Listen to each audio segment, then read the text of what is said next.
Graines de reporters scientifiques.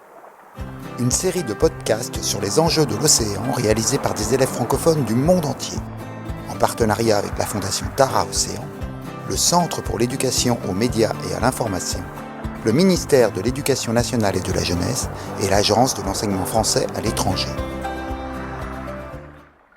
Tiens, les ciels s'assombrit. Tu crois qu'une tempête se prépare ? Ou peut-être un ouragan ? Ah non, pas des ouragans.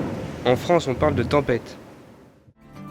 Quel est le risque d'ouragan en France métropolitaine ? Un podcast des élèves du collège Jean Rostand de La Rochefoucauld.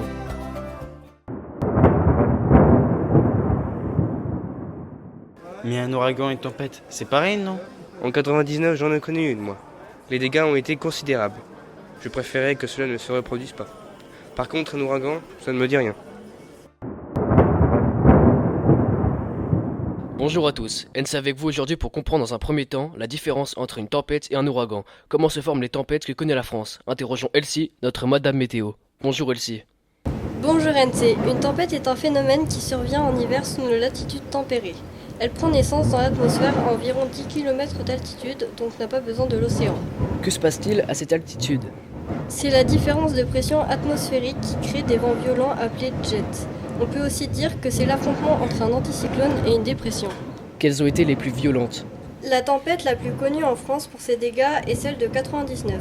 Des records de vent à plus de 170 km/h ont été enregistrés lors du passage de la tempête Jennifer en 1996 au Klaus en 2009.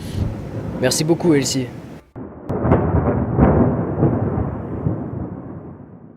Mais alors, qu'est-ce qu'un ouragan ? Y en a-t-il eu en France ? Rejoignons Mickaël, notre expert en climatologie, pour comprendre ce qu'est un ouragan. Bonjour Mickaël. Bonjour NC. Un ouragan est un phénomène météorologique tropical intense qui se forme au-dessus des océans chauds. Il se développe lorsqu'une dépression atmosphérique rencontre des eaux de surface dont la température est supérieure à 26 degrés. Et pourquoi cette température ?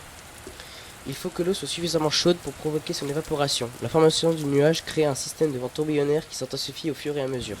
Jusqu'à quelle vitesse ? Ces vents peuvent atteindre 250 km/h. Lorsqu'ils touchent la Terre, il en résulte des pluies torrentielles provoquant des inondations. Un ouragan peut-il gagner en puissance sur le continent ?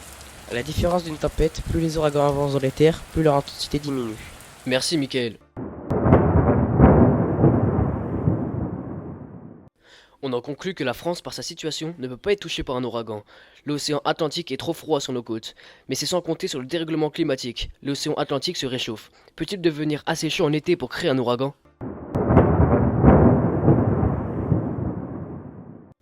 Ambre, notre reporter, a interrogé Bruno Malaisé, enseignant-chercheur à l'université de Bordeaux, en climatologie. Racontez-nous.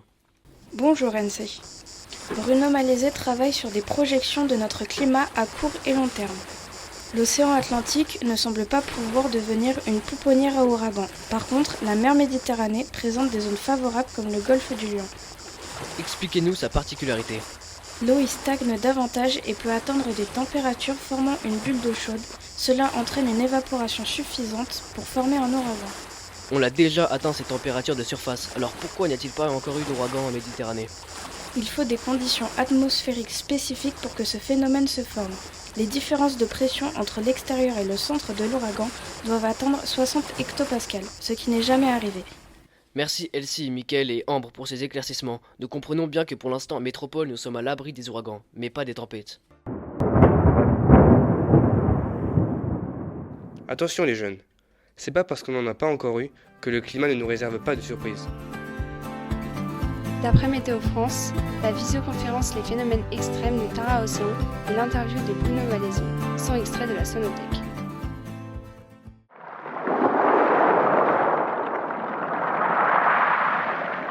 C'était Graines de reporters scientifiques, une enquête sur les enjeux de l'océan.